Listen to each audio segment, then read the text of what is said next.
Hello and welcome to all my dear students. कैसे जनाब आप सभी? आप सब बढ़िया होंगे और आपकी पढ़ाई बहुत अच्छी चल रही होगी, ऐसी मुझे पूरी उम्मीद है। चलिए आज एक नए चैप्टर की शुरुआत करते हैं। जैसा कि आप बोर्ड पर देख रहे हैं, हमारा चैप्टर कौन सा दिखाई देता है आपको? Chemical kinetics. नई यूनिट की शुरुआत कर रहे हैं, केमिकल काइनेटिक्स, जो कि अपने आप में बहुत इंपॉर्टेंट है। और केमिकल काइनेटिक्स से रिलेटेड सारे कंफ्यूजन आपके दूर हो जाएंगे। बायो वाले स्टूडेंट्स को बहुत डर लगता है केमिकल काइनेटिक्स से, सर समझ में नहीं आता, कैसे समझें? वो सारी समस्याएं आपकी रूट लेवल से ही समाप्त हो जाएंगी। हम 12th के साथ साथ हम तैयारी कर रहे हैं एनसीईआरटी प्लस जेईई और नीट की प्रिपरेशन के लिए भी एक अपना फाउंडेशन हम प्रिपेयर कर रहे हैं। हम बात करेंगे इनिशियल लेवल से डेप्थ लेवल तक, सारी चीजें यहां पर देखेंगे, क्वेश्चंस प्रैक्टिस करेंगे, जिससे आपके सारे डाउट क्लियर हो जाएंगे और आपको क्या होगा, सारे डाउट क्लियर होते होते आप एक स्ट्रॉन्ग पोजीशन पर पहुंच जाएंगे। यहां पर देखिए, हम बात करेंगे आज के टॉपिक की। हम क्या क्या आज स्टडी करेंगे, टूडेज टॉपिक पर चलते हैं। देखिए, हम सबसे पहले इंट्रोडक्शन की बात करेंगे, उसके बाद टाइप्स ऑफ रिएक्शन की मैं बात करूंगा, और फिर हम अपने चैप्टर पर आएंगे रेट ऑफ रिएक्शन की बात करेंगे। देखिए, सबसे पहले इंट्रोडक्शन की बात करते हैं। इंट्रोडक्शन के से पहले हम इन चीजों को देखते हैं कि केमिकल काइनेटिक्स क्या है। ये सारी चीजें इंट्रोडक्शन में पढ़ेंगे भाई। देखिए, रिएक्शन मैंने एक इस प्रकार से लिखी, A + 2B = 3C। ये रिएक्शन है, आप सभी जानते हैं। क्या ये पार्ट क्या है? क्रिया कारक, या जिसको क्या कहते हैं, रिएक्टेंट। ये क्रिया कारक कहलाते हैं, ये सर हम बहुत अच्छी तरह जानते हैं। और ये क्या कहलाता है भाई? प्रोडक्ट। ये क्या कहलाते हैं? उत्पाद कहलाते हैं। अब देखिए, जब स्टूडेंट 11th क्लास में एडमिशन लेता है, रिएक्शन को कैसे पढ़ाया जाए, इस रिएक्शन को हम कैसे पढ़ाते हैं। देखिए, स्टूडेंट छोटा था और जब 11th में एडमिशन लिया, तब हम स्टूडेंट को सिखाते हैं भाई, इसके 1 मोल A का B का 2 मोल आपस में रिएक्ट करते और C के कितने मोल बना रहे हैं? 3 मोल बना देते हैं। अर्थात उसे मोल कंसेप्ट के बारे में सिखाया जाता है, और यहाँ पर हम पढ़ाते हैं स्टूडेंट को मोल कंसेप्ट की बात करते हैं। सबसे पहले हम बात करेंगे मोल कंसेप्ट की स्टूडेंट को इस रिएक्शन पर। अब स्टूडेंट बड़ा हो गया, थोड़ा बड़े से मतलब अब 11th के बीच में आ गया, मिड में आ गया, तब उसको सिखाया जाता है स्टूडेंट्स को कि भाई रिएक्शन स्पॉन्टेनियस होगी, नॉन स्पॉन्टेनियस होगी, और या इक्विलिब्रियम पोजीशन पर होगी। दैट मीन्स हम बात करेंगे डेल्टा G नेगेटिव वैल्यू है तो रिएक्शन क्या होती है? स्पॉन्टेनियस। स्पॉन्टेनियस का क्या मतलब होता है? स्वतः हो रही है अभिक्रिया, रिएक्शन स्वतः होती है। या डेल्टा G पॉजिटिव आ जाता है तो नॉन स्पॉन्टेनियस होती है। क्या होती है? Non spontaneous. और डेल्टा G क्या आ जाए? 0 आ जाए तो क्या हो जाता है? इक्विलिब्रियम पर हो जाती है, मतलब साम्य अवस्था। ये चीजें बच्चों को कहां पे सिखाते हैं? हम इसी रिएक्शन में सिखाते हैं। ये सारी चीजें एक नए चैप्टर में सिखाते हैं, और वो क्या है? थर्मोडायनेमिक्स। थर्मोडायनेमिक्स सिखाते हैं बच्चों को। और जब स्टूडेंट और बड़ा हो गया, मतलब कहां पर आ गया? 12th क्लास में आ गया स्टूडेंट, उसको सिखाते हैं कोई रिएक्टेंट का कितना भाग प्रोडक्ट में बदलेगा, बदलेगा क्या नहीं बदलेगा, रिएक्शन किस स्पीड से होगी, रिएक्शन को कौन कौन से फैक्टर अफेक्टेड करेंगे, इसका मैकेनिज्म क्या होगा। ये सारी चीजें भाई कहां पर सिखाएंगे? रिएक्शन की बातें बताएंगे, और ये कहां पर सिखाएंगे? केमिकल काइनेटिक्स में। ये सारी चीजें केमिकल काइनेटिक्स में सिखाई जाती है, मतलब तीसरे टाइप की बात होगी, ये दूसरे टाइप। तो एक रिएक्शन कोई बच्चे को इस प्रकार से सिखाया जाता है केमिकल काइनेटिक्स में। हम बात करेंगे रिएक्शन की, उसको मैकेनिज्म की, और रिएक्शन को कौन कौन से फैक्टर अफेक्टेड करते हैं, इन सब की बातें किस में बात करेंगे भाई, केमिकल काइनेटिक्स में करते हैं। और केमिकल काइनेटिक्स का मतलब क्या होता है, पहले इसे भी हम देख लेते हैं। देखिए केमिकल काइनेटिक्स, मैंने लिखा केमिकल काइनेटिक्स। काइनेटिक्स, केमिकल आप सभी जानते हैं, केमिकल केमिकल है, कोई सॉल्ट हो सकता है, कंपाउंड हो सकता है, कोई मिक्सचर हो सकता है, केमिकल हो सकते हैं।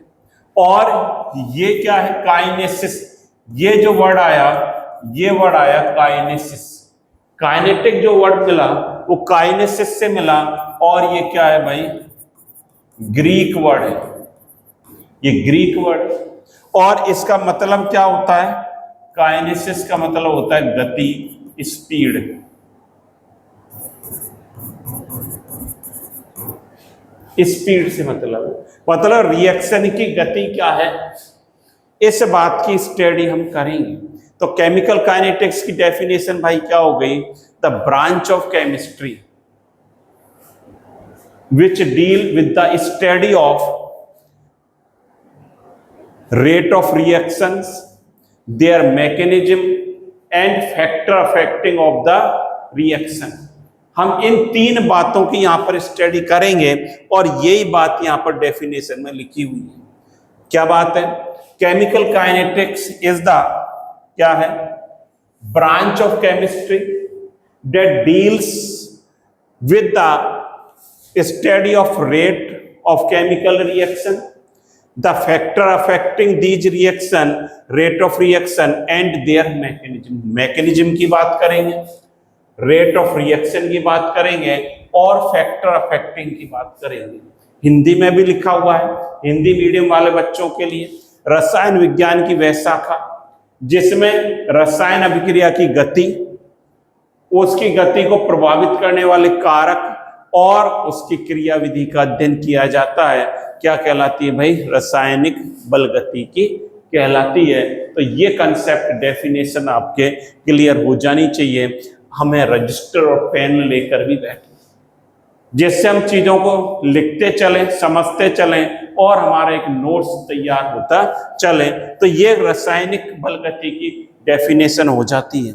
मैंने बात करी कि क्रिया कैसे हम इसमें अध्ययन करेंगे, स्टडी करेंगे, साथ ही साथ क्या होता है केमिकल काइनेटिक्स, क्या होता है गति से मतलब गति, रिएक्शन की गति, स्पीड की हम यहां पर बात करेंगे।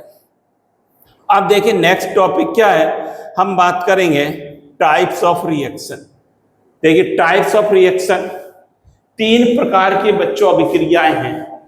बेसिकली तीन प्रकार की रिएक्शन की हम बात करेंगे। एक होती है फास्ट रिएक्शन, बहुत तेजी से होती है, भयंकर तेजी से सब्सटेंस को मिलाया और आपको प्रोडक्ट मिल गया, डेट इज फास्ट रिएक्शन। उनकी गति को पकड़ा नहीं जा सकता, उनकी स्पीड को मेजर नहीं कर पाएंगे। दूसरे प्रकार की है भाई, आप देख रहे हैं स्लो रिएक्शन, जिनमें सालों महीनों लग जाते हैं जिन रिएक्शन को करने में। और तीसरी है भाई मध्यम गति वाली अभिक्रियाएं, तीन प्रकार की हो गई, इनकी गति मेजरेबल होती है, इसको हम मेजर कर सकते हैं। तो तीन प्रकार की रिएक्शन है, इनको हम देखेंगे वन बाय वन करके। अब देखिए जो फास्ट रिएक्शन है इसकी बात करते हैं। पहली जो है क्या है, फास्ट रिएक्शन। देखिए फास्ट रिएक्शन का मतलब क्या है, मैं हिंदी में भी लिखता चल रहा हूं, तीव्र अभिक्रियाएं। दोनों मीडियम के स्टूडेंट्स, चाहे वो हिंदी मीडियम का हो चाहे इंग्लिश मीडियम का हो, दोनों मीडियम के स्टूडेंट्सों के लिए ये लेक्चर काफी बेनिफिशियल रहेंगे। अब फास्ट रिएक्शन का क्या मतलब है, जैसे हमने NaCl लिया, क्या नाम है बच्चों इसका, सोडियम क्लोराइड, इसकी रिएक्शन कराई हमने AgNO3 के साथ। ये क्या है, सिल्वर नाइट्रेट, ये सर हम जानते हैं सिल्वर नाइट्रेट है, और रिएक्शन करके क्या देगा, प्रोडक्ट क्या बन जाएगा, तुरंत प्रोडक्ट बनेगा AgCl, AgCl प्लस NaNO3। ये क्या आता है AgCl का, क्या आता है व्हाइट PPT, व्हाइट अवक्षेप आता है सफेद,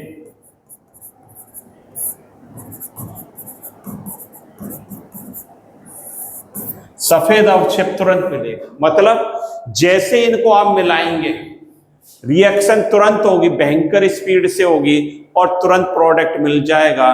तो ये क्या कहलाएंगी, फास्ट रिएक्शन कहलाती हैं। नोट कर लें, साथ ही साथ नोट करते जाएं।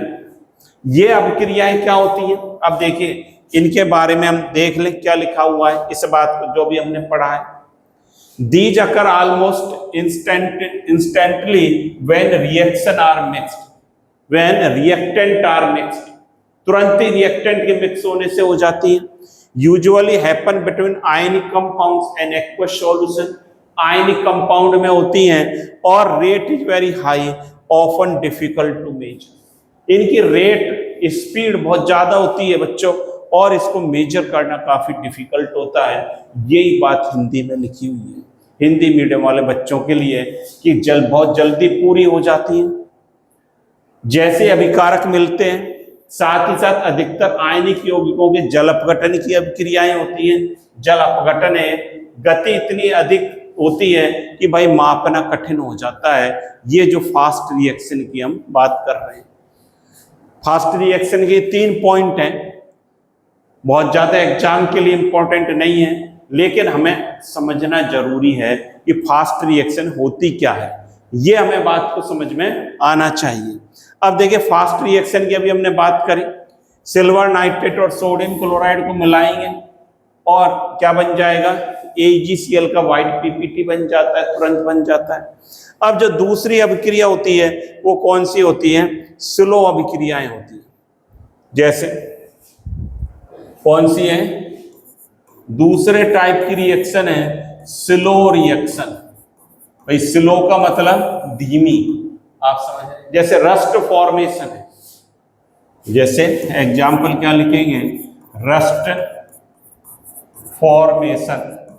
रस्ट फॉर्मेशन का मतलब क्या है, जंग लगना, लोहे पर जंग लगती है। बहुत स्लो प्रोसेस है, सालों भी लग जाते हैं, महीने भी लग जाते हैं। इसी प्रकार हाइड्रोजन H2 और O2 विदाउट कैटालिस्ट आपस में रिएक्शन नहीं कर पाते, विदाउट कैटालिस्ट, उत्प्रेरक की अनुपस्थिति में। कैटालिस्ट क्या होता है, उत्प्रेरक, उत्प्रेरक की एब्सेंस में, एब्सेंस में क्या होगा, ये रिएक्शन जल्दी से नहीं कर पाते। कॉल फॉर्मेशन है, कोयले का निर्माण। आप जानते हैं कोयला कैसे बनता है, कोयले का निर्माण करना एक बहुत ही धीमा प्रोसेस है, कॉल फॉर्मेशन। और मैं लिख देता हूं, या क्या लिख देता हूं, कॉल फॉर्मेशन, कोयले का निर्माण।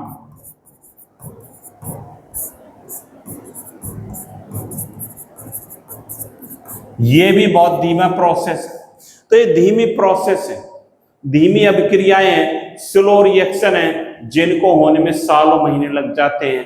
रेट तो मेजर हो जाएगी, लेकिन टाइम कंजप्शन क्या हो जाएगा बच्चों, वही बहुत ज्यादा हो जाता है मेरे दादा।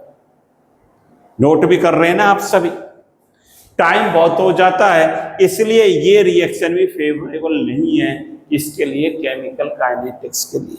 तो यही बात यहां पर लिखी हुई है, इसको भी हम देख लेते हैं। क्या लिखा हुआ है, these reaction occur over a long period of time, hours, days और इवन ईयर्स तक लग जाते हैं। जनरली इन्वॉल्व कोवलेंट कंपाउंड, पहले वाली आयनिक में होती थी फास्ट है, ये कोवलेंट का मतलब होता है सहसंयोजक।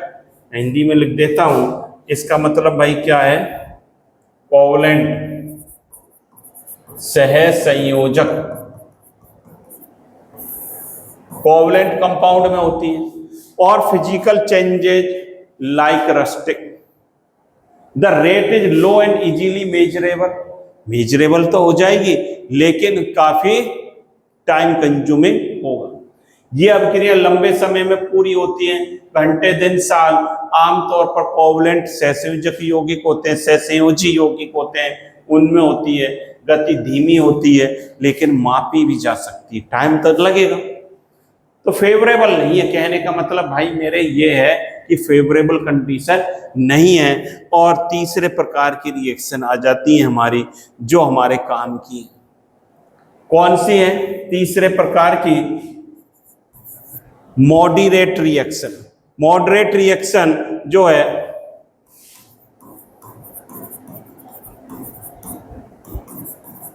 मध्यम गति वाली है।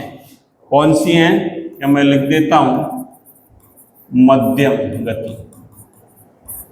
मध्यम गति की होती है, ना तो भाई बहुत तेज होंगे ना बहुत धीरे होंगे, ये मध्यम गति से चलेंगे, मॉडरेट रहती है इनकी रेट। अब ये कौन सी होती है सर? ये कौन सी होती हैं, इसको भी हम देख लेते हैं। जैसे यहां पर देखिए एग्जाम्पल देखिए, 2CHCl3 क्या है भैया? क्लोरोफॉर्म। इसका ऑक्सीडेशन कराए, इसका मतलब इसको एयर में खुला छोड़ दें तो ये क्या बना देता है? 2COCl2 plus 2HCl। देखना बैलेंस हो गई क्या?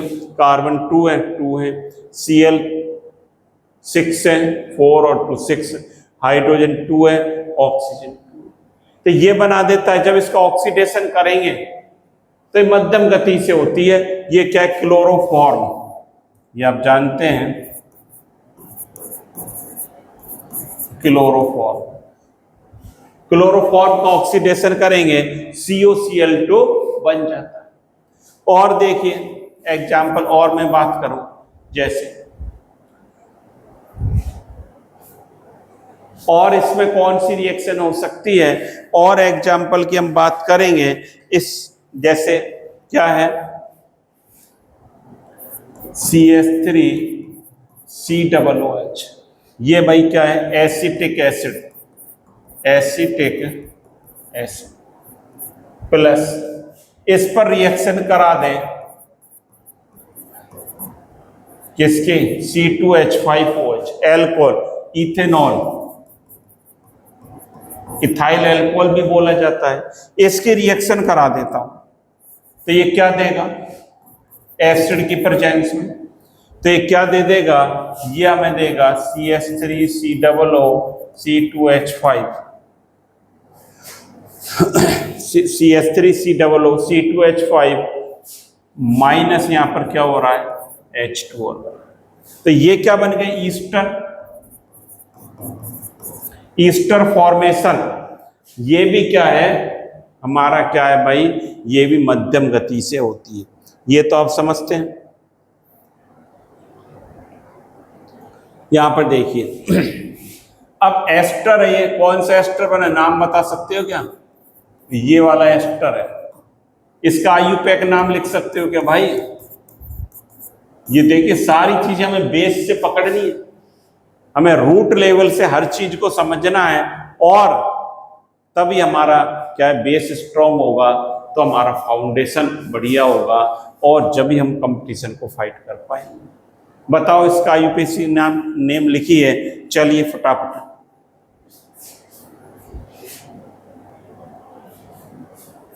हाँ भाई बनाया इसका यूपीएससी नेम। देखो ईस्टर है, एस्टर क्या होता है? RCOOR, ये होता है भाई एस्टर। एस्टर का यूपीएससी नाम क्या होता है? ये आपको पता होना चाहिए, नहीं पता तो यहां पर देख लें। एल्काइल एल्केनोइड, ये होता है एस्टर का यूपीएससी नाम। अब नॉमेनक्लेचर इसका कैसे करेंगे? ये वाला जो R है इसको कैसे बोलेंगे? एल्काइल के रूप में, एल्काइल बोलेंगे, एल्किल, एल्किल एल्केनोइड, हिंदी मीडियम वाले स्टूडेंट समझ रहे होंगे। एल्किल एल्केनोइड, ये क्या होता है?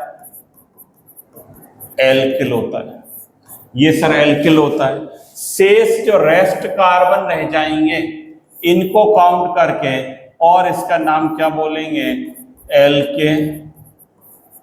ओइट का सफिक्स आएगा, हिंदी में भी लिख देता हूं, एल्केनोइड। एल्केनोइड इसको बोला जाएगा और उसको क्या बोला जाएगा भाई, एल्किल बोला जाएगा। अब जैसे कंपाउंड हमारा ये था CH3CO, अब देखिए इसका नोमेनक्लेचर क्या हो जाए। यहां पर कितने कार्बन है, 2 कार्बन है इसमें, और यहां पर भी कितने कार्बन है, 2 कार्बन आपको नजर आते हैं, यहां पर भी 2 कार्बन। तो नाम क्या हो जाएगा, ये एथिल और ये एथेनोइड, क्या नाम हो जाएगा, इथाइल एथेनोइड। इथाइल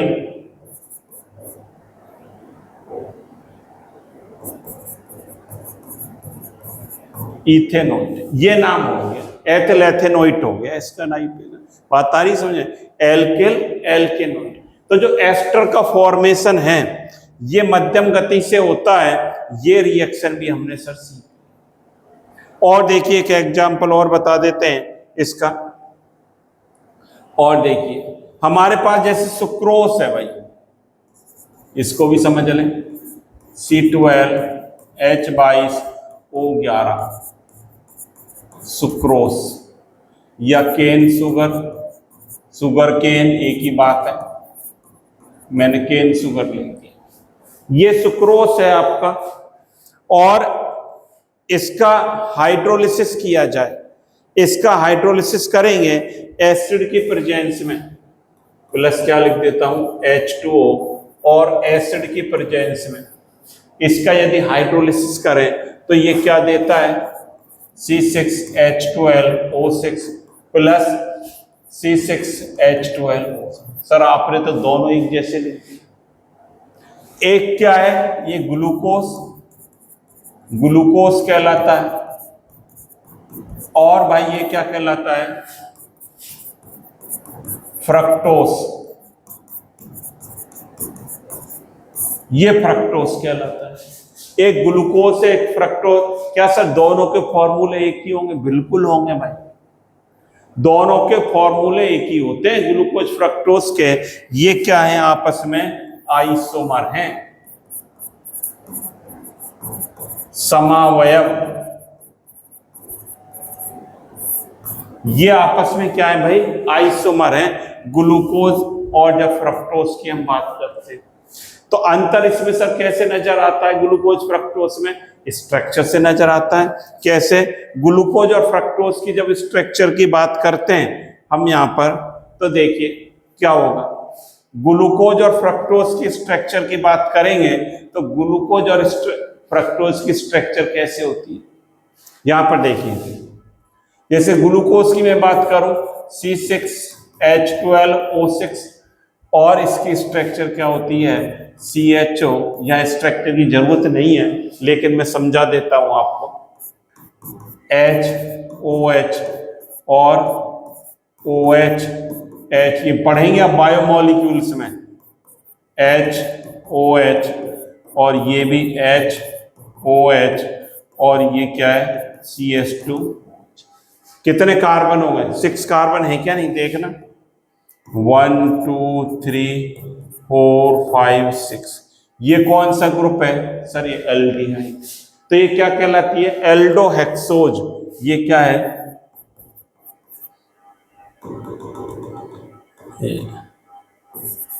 ये क्या है भाई, ग्लूकोज। अब फ्रक्टोज क्या होता है, होता तो फ्रक्टोज भी यही फॉर्मूला है C6H12O6, लेकिन इसकी स्ट्रक्चर अलग है भाई। अब स्ट्रक्चर क्या है सर इसकी, वो भी देख लें, CH2OH CO और OHH, ये हो गया, साथ ही साथ HOH और HOH, और क्या बन गया CH2। अब यहां पर कौन सा ग्रुप आपको दिखाई देता है, ये क्या है, कीटोन। ये कीटोन, तो ये क्या कहलाता है? कीटोहेक्सोज। ये फ्रक्टोस है और ये क्या कहलाता है? कीटोहेक्सोज कहलाता है। एक में एल्डिहाइड ग्रुप है और दूसरे में भाई मेरे क्या है दादा? कीटोन ग्रुप है। इसको आप समझ लें बढ़िया ढंग से। और ये वैसे अब बायोमोलिक्यूल जो जैव अणु चैप्टर है वहां पर इन सब चीजों को आप पढ़ेंगे मन से। तो ये मध्यम गति की अभिक्रियाएं, धीमी गति जो मध्यम मॉडरेट है, ये रिएक्शन की हमने बात करी। इनकी केमिकल काइनेटिक्स में बात करते हैं और इसके बारे में क्या लिखा है इन बातों को भी देख लेते हैं। ये अभिक्रियाएं धीरे धीरे और मापन योग्य गति से होती है। पहली बात, ये प्रयोगशाला और उद्योगों में सामान्य है। इनकी गति का अध्ययन गतिकी द्वारा किया जा सकता है, मतलब केमिकल काइनेटिक्स से करेंगे। These reaction occur at A moderate and measurable rate common in labs and industrial setting. Rate can be study using chemical kinetics. इनकी रेट को हम स्टडी कर सकते हैं, तो इसको भी आप नोट कर लें, तब आगे चलते हैं।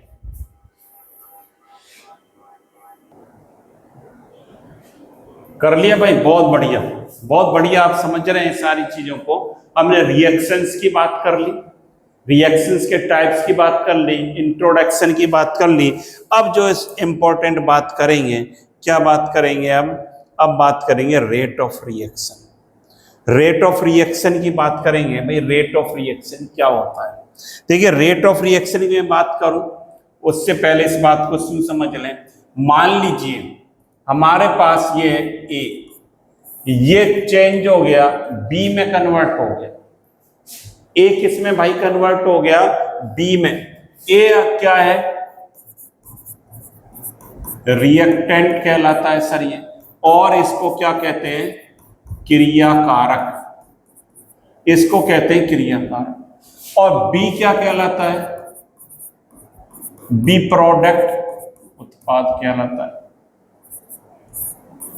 यही तो होता है। तो रेट ऑफ रिएक्शन का क्या मतलब है, कैसे डिफाइन करेंगे? क्रियाकारक और उत्पाद की सांद्रता में change in concentration of product, reactant और product in a unit time. इकाई समय में क्रियाकारक और उत्पाद की सांद्रता में जो परिवर्तन होगा वो क्या कहलाएगी? रेट ऑफ रिएक्शन कहलाती है। जिसको क्या कहते हैं? Rate of reaction. क्रियाकारक की सांद्रता कम होती है और उत्पाद क्या होता जाता है? भाई बढ़ता जाता है। ये कम होता जाएगा, ये बढ़ता जाएगा, ऐसा ही तो होगा। तो देखिए डेफिनेशन नोट कर लें आप। The rate of reaction is the change in concentration of reactant और किसकी बात करेंगे? Product per unit time. Per unit time में क्या चेंजेज आएंगे? अभिक्रिया की दर वह दर है जिस पर किसी रासायनिक अभिकारक की सांद्रता समय के साथ घटती है। अभिकारक की सांद्रता तो भाई घटेगी क्रियाकारक की, और दादा उत्पाद की क्या होगी? बढ़ती है। तो वो क्या कहलाती है? अभिक्रिया की दर कहलाती है। सिंपल सी बात है कि change in concentration of reactant and product in per unit time. समय के साथ क्रियाकारक और उत्पाद की सांद्रता में परिवर्तन क्या कहलाता है? अभिक्रिया की दर कहलाता है। अब देखिए अभिक्रिया की दर में क्या फॉर्मूला होगा, उन सब बातों को हम सीखेंगे।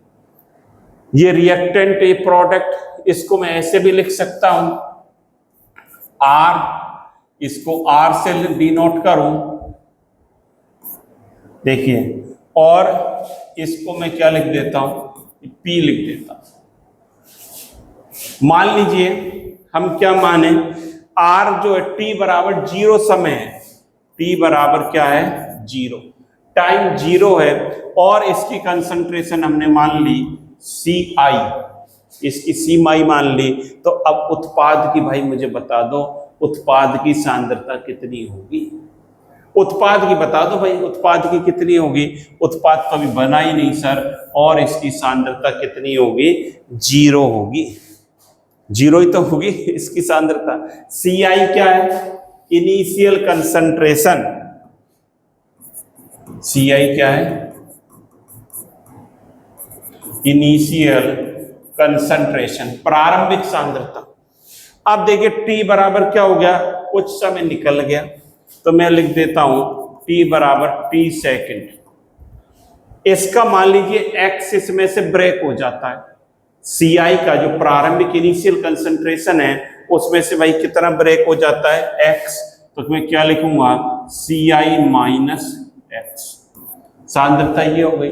और ये कितना बन जाएगा एक्स बन गया, ये कितना बन गया बच्चों एक्स बन गया। तो ये क्या है, इसको मैं ऐसे भी लिख सकता हूं, इसको क्या लिख सकता हूं, पूरे को ऐसे लिख देते हैं, इस पूरे को हम क्या लिख सकते हैं सी एफ लिख सकते हैं, बटे नहीं है, इसको हम शो कर रहे हैं सी एफ से, और सी एफ यहां पर क्या है, अब आपको पता चल गया होगा फाइनल कंसंट्रेशन, अंतिम सांद्रता क्या कहलाएगी, अंतिम सांद्रता कहलाएगी। ये बात सीख ली।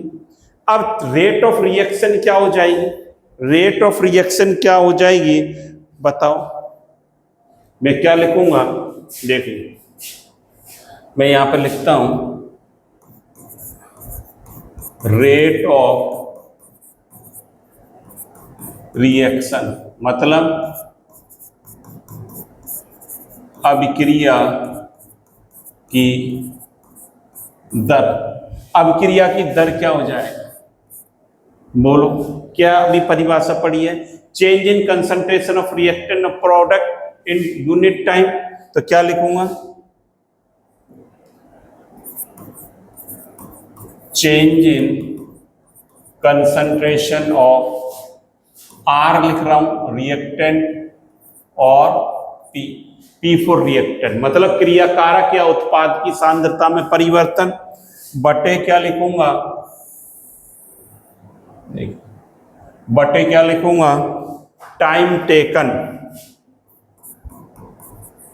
Time taken. ये फॉर्मूला बन गया हमारा, यही तो फॉर्मूला बन गया, ये फॉर्मूला अपने काम का बन गया, ये फॉर्मूला बन गया अभिक्रिया की दर change in concentration of reactant और प्रोडक्ट अपॉन क्या हो गया टाइम टेकन। और इसको किससे रिप्रेजेंट करते हैं, अभिक्रिया की दर को, इसको भाई किससे रिप्रेजेंट करेंगे, आर से। तो आर बराबर क्या हो गया, आर बराबर क्या हो गया, change in concentration of reactant और प्रोडक्ट, मतलब सी एफ माइनस सी आई अपॉन में क्या लिखूंगा, अपॉन क्या लिखूंगा टी माइनस, ये लिखो क्या लिखूंगा टी माइनस 0। तो आर बराबर क्या बन गया, सी एफ माइनस अंतिम सांद्रता माइनस प्रारंभिक सांद्रता, यही तो change in concentration of reactant product, क्रिया कारक या उत्पाद की सांद्रता में परिवर्तन अपॉन समय, यही तो लिखा है हमने। और ये बात हो गई टी माइनस 0। अच्छा अब एक बात बताइए मुझे, देखिए मान लीजिए मैं यहां पर लिखता हूं इसको,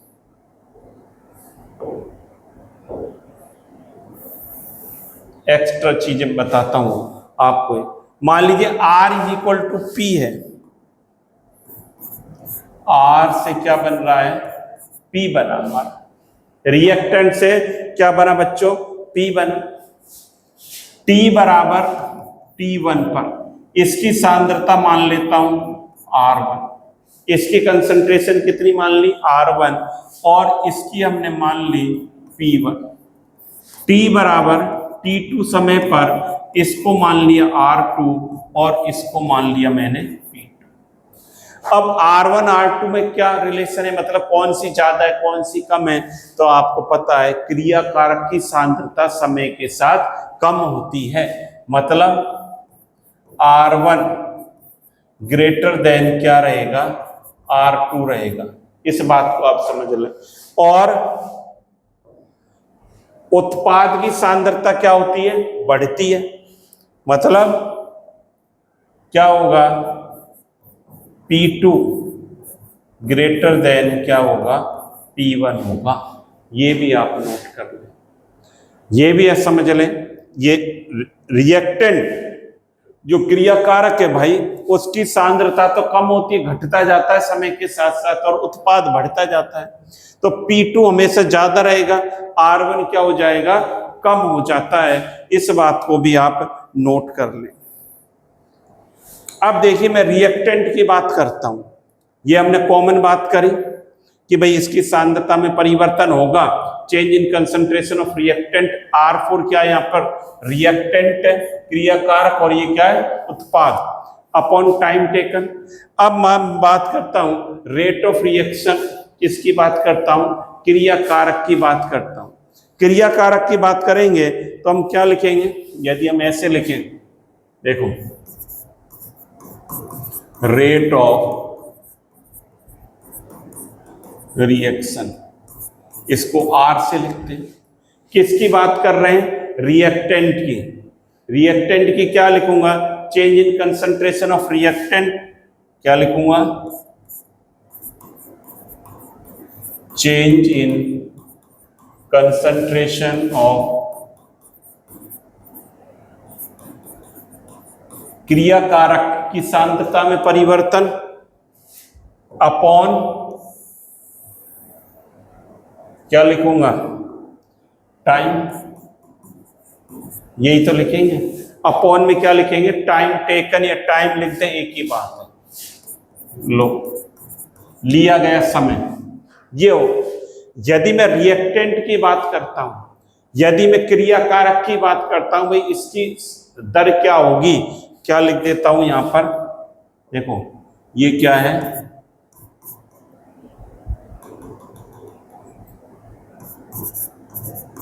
रेट ऑफ रिएक्टेंट, और इसको क्या कहते हैं, और क्या बोलेंगे, रेट ऑफ डिसएपीरियंस ऑफ रिएक्टेंट, क्या बोलेंगे, रेट ऑफ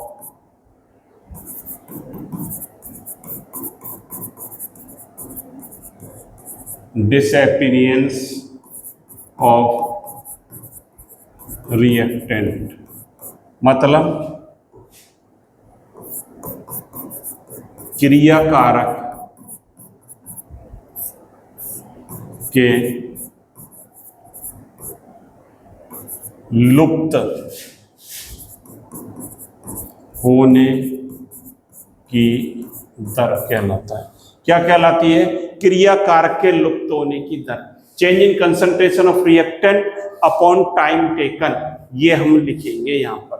और ये क्या हो जाएगी, ये कैसे क्या हो जाएगी, R इज इक्वल टू, क्या लिखेंगे, माइनस R2 माइनस, क्या लिखूंगा, नीचे लिख देता हूं थोड़ा, देखिए थोड़े नीचे कर देता हूं, सेम चीज लिखूंगा, मिटाने नहीं है आपको। R is equal to minus R2 minus R1। अंतिम सांद्रता R2 थी और प्रारंभिक क्या थी, R1, अपॉन क्या हो जाएगा, टाइम क्या था पहले, T1, फिर क्या हो गया T2, तो क्या लिखूंगा, T2 माइनस T1, ये हो जाएगा, ये यहां पर बन जाएगा। और इसको ब्लॉक में बंद कर दें। अब ये माइनस का साइन क्या बताता है, बोलो, माइनस का साइन भाई क्या बता रहा है, रेट ऑफ रिएक्टेंट क्या हो रही है, डिक्रीज हो रही है। R माइनस का साइन यहां पर लगाया है हमने, मतलब क्रियाकारक की सांद्रता समय के साथ क्या हो रही है, क्या हो रही है, घट रही है। ये आप देखिए यहां पर, ये मैंने लिखा था, इससे ही लिखा है ये मैंने, यहां पर देखिए, पहले R1 थी क्रियाकारक की कंसंट्रेशन, फिर क्या हो गई, R2 हो गई, तो अंतिम सांद्रता R2, प्रारंभिक R1, समय T2 माइनस T1, और इसी बात को हमने यहां पर लिखा है,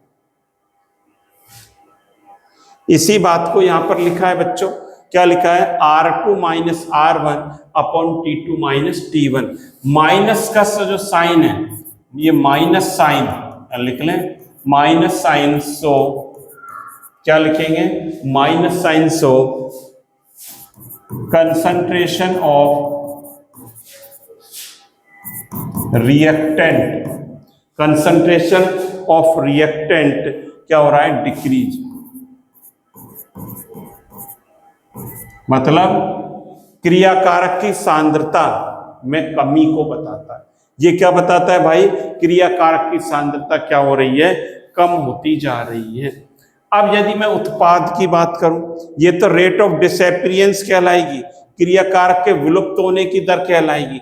रेट ऑफ रिएक्शन की बात करें, अब मैं यदि आपसे बात करता हूं रेट ऑफ रिएक्शन, चलिए अब बात करते हैं रेट ऑफ रिएक्शन। आर की बात कर रहा हूं, किसकी बात कर रहा हूं, प्रोडक्ट की। अब प्रोडक्ट की तो इसको क्या लिखेंगे, रेट ऑफ एपीरियंस या रेट ऑफ फॉर्मेशन, क्या लिखूंगा, rate of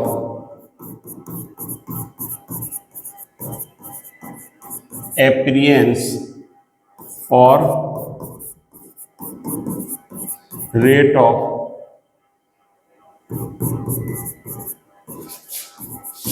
formation.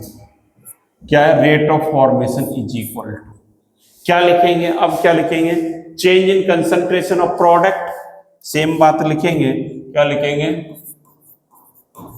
Change in concentration of, वही क्या लिखूंगा, प्रोडक्ट, प्रोडक्ट की सांद्रता में परिवर्तन, अपॉन क्या लिखूंगा, देखो अपॉन में क्या लिखूंगा, टाइम, ये बात लिखेंगे। तो ये फॉर्मूला बन गया, क्या बन गया, एक ये फॉर्मूला हमारा बनकर आ जाता है। इसको भी ब्लॉक में बंद कर दें। ये किसके लिए है, प्रोडक्ट के लिए, ये प्रोडक्ट के लिए। अब देखिए यहां पर हमने माइनस साइन लगाया था, रिएक्टेंट की जब रेट ऑफ रिएक्शन लिखेंगे तब यहां पर माइनस आएगा। माइनस क्या बताता है कि समय के साथ क्रियाकारक की दादा सांद्रता क्या हो रही है, कम हो रही है। लेकिन यहां पर मैं नहीं लगाऊंगा, यहां पर क्या लिखूंगा, देखो कहां गया भाई मेरे, ये रहा, क्या लिखेंगे, इधर लिख देता हूं, देखो आर बराबर, अब क्या हो जाएगा, आर बराबर यहां पर बताओ अब क्या हो जाएगा, सोचकर बताओ फटाफट।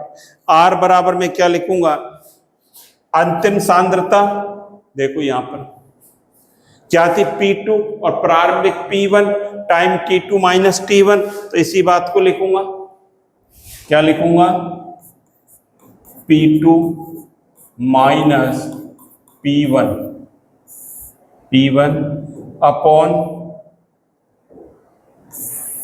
अपॉन क्या लिखूंगा, T2 बाई माइनस T, यही तो लिखूंगा।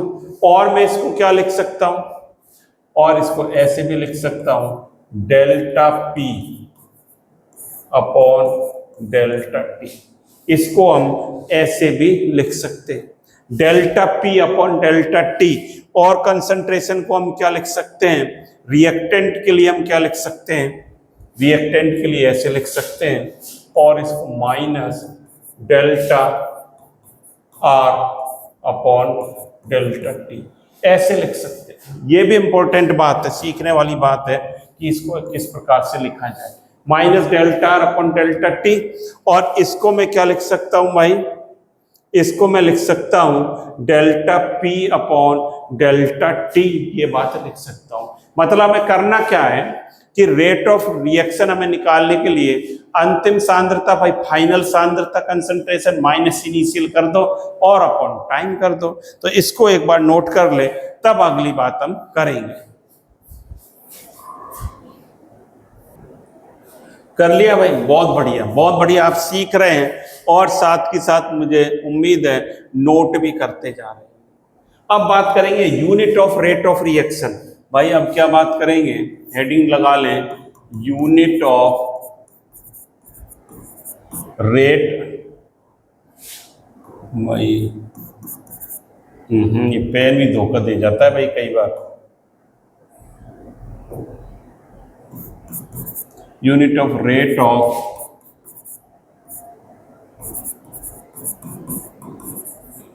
क्या मतलब हुआ? यूनिट ऑफ रेट अभिक्रिया की दर की इकाई, अभिक्रिया दर की इकाई। देखो मैं हिंदी और इंग्लिश दोनों माध्यम में ये कोशिश कर रहा हूं बच्चों के लिए लिखने की। अब इसका कैसे हम करेंगे इसको समझने की कोशिश करें। यूनिट कैसे निकालेंगे? यूनिट निकालने का कोई बहुत बड़ा फॉर्मूला नहीं है, हमने पढ़ रखा है। आर बराबर क्या? चेंज, क्या लिखूंगा? Change in concentration, change in concentration upon, भाई क्या है? ये फॉर्मूला हमने पढ़ा है, change in concentration upon time. यहां पर देखो ये पढ़ लिया। आर बराबर क्या है? कंसंट्रेशन में चेंज, कंसंट्रेशन की भाई यूनिट क्या होती है? मोल पर लीटर। ये सर हमने पढ़ रखी है, सॉल्यूशन में आपने पढ़ाया था। तो ये क्या हो जाएगी? मोल पर लीटर। कंसंट्रेशन को यहां लिख सकते हैं, कंसंट्रेशन को किस में लिखते हैं? मोल पर लीटर।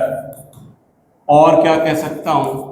Mole litre inverse. तो कंसंट्रेशन आर बराबर क्या हो गया? Mole litre inverse. और टाइम की यूनिट क्या होती है आपको पता है? ये तो पता ही है भाई मेरे। टाइम किस में मेजर करेंगे? सेकंड में मेजर करेंगे। मोल पर लीटर को हम एम भी लिख सकते हैं। तो इसकी यूनिट क्या बन गई? मोल लीटर इनवर्स और सेकंड इनवर्स। और क्या लिख सकते हैं? और ये लिख सकते हैं एम सेकंड इनवर्स। ये इसकी क्या बन गई? हमारी यूनिट बन गई, mole litre inverse second inverse. अब प्रॉब्लम क्या है? यदि गैसियस इक्वेशन आ जाए, ये तो गैसियस नहीं थी, रेट ऑफ रिएक्शन की हम बात कर रहे हैं। फॉर गैसियस इक्वेशन, ये भी इंपॉर्टेंट है, फॉर गैसियस इक्वेशन। यदि गैसीय समीकरण है, क्या लिखें? गैसीय समीकरण, गैसीय समीकरण। यदि गैस समीकरण आ जाए तो क्या लिखेंगे? यूनिट क्या हो जाएंगी? देखो पीबी बराबर एनआरटी होता है गैस समीकरण से। और P बराबर भाई क्या हो गया? N upon V R T. और N अपॉन वी क्या होता है सर? हम जानते हैं क्या होता है भाई मेरे? C होता है दादा। N बटे V क्या होता है? C। और मैं इसको क्या लिख सकता हूं? P बराबर C R T. That means P proportional क्या है? C के है। P प्रोपोर्शनल क्या हो गया? C। तो रेट अब क्या हो जाएगी? यही लिख देते हैं, देखो रेट क्या हो जाएगी? पहले हम लिखे थे चेंज इन कंसंट्रेशन, अब गैसियस इक्वेशन है तो क्या लिखेंगे? Change in pressure. Change in pressure upon क्या लिखूंगा? Time taken.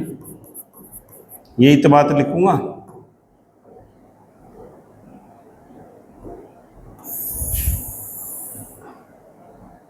Change in pressure upon time taken यहां पर लिखा जाएगा। अब इसके लिए यूनिट क्या बन जाएगी? रेट बराबर